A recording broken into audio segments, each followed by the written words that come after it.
Radio Bharatvarsh के खास कार्यक्रम समाचार सुबह में आपका स्वागत है। अभिवादन स्वीकार कीजिए राकेश कुमार का। 8वां अंतर्राष्ट्रीय योग दिवस समूचे विश्व में मनाया जा रहा है। प्रधानमंत्री नरेंद्र मोदी ने कर्नाटक के मैसूर में हजारों लोगों के साथ योगाभ्यास का नेतृत्व किया। प्रधानमंत्री ने कहा, योग केवल भारत के लिए नहीं बल्कि संपूर्ण मानवता के लिए है। योग सिर्फ व्यक्तियों के लिए नहीं बल्कि वैश्विक शांति में सहायक है। गृह मंत्री अमित शाह ने कहा, विश्व डिजिटल भुगतान में भारत पहले स्थान पर। 2021 में कुल वैश्विक हिस्सेदारी 40%। भारतीय जनता पार्टी ने महाराष्ट्र विधान परिषद के चुनाव में 5 सीटें जीती।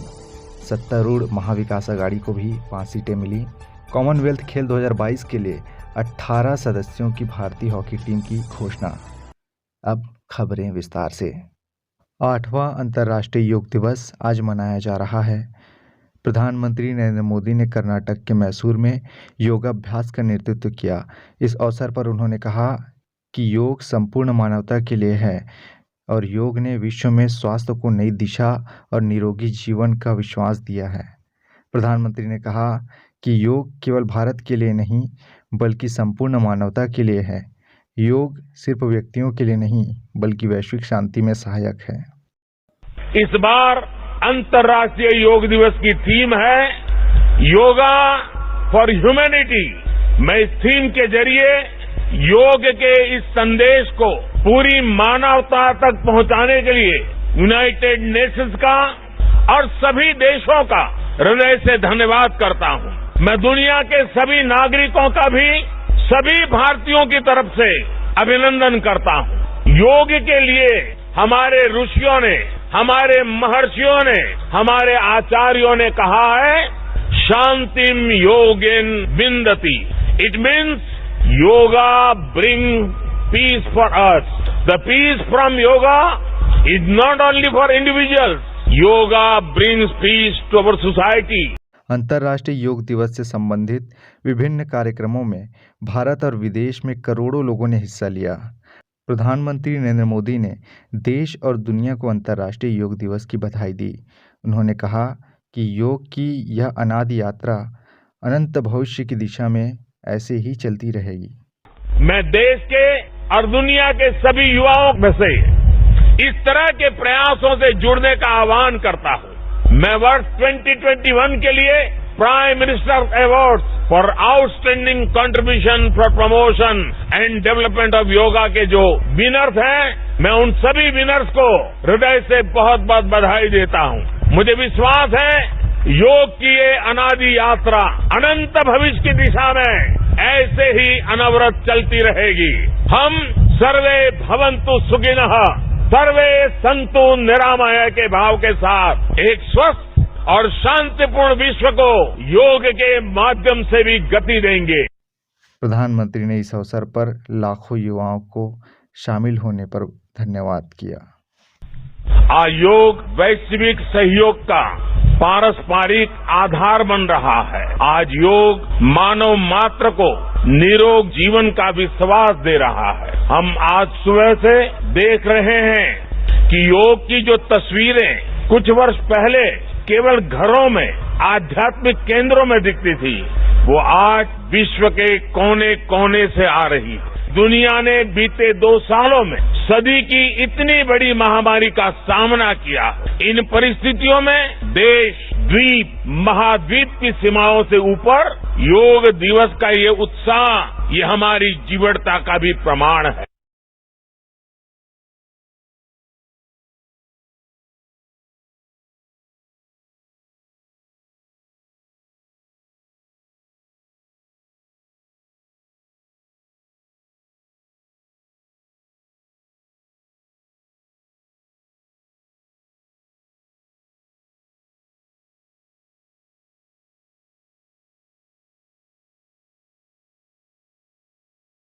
कांगड़ा फोर्ट, रेलवे मंत्री अश्वनी वैष्णव कोणार्क सूर्य मंदिर और महेंद्र नाथ पांडे ओडिशा में जगन्नाथ मंदिर, मसरुख मंडाविया गुजरात में statue of unity, Giriraj Singh Uttarakhand के हरिद्वार में हर की पौड़ी और नागरिक विमानन मंत्री ज्योतिरादित्य सिंधिया ने मध्य प्रदेश में ग्वालियर पोर्ट में पर योग कार्यक्रम में शामिल हुए।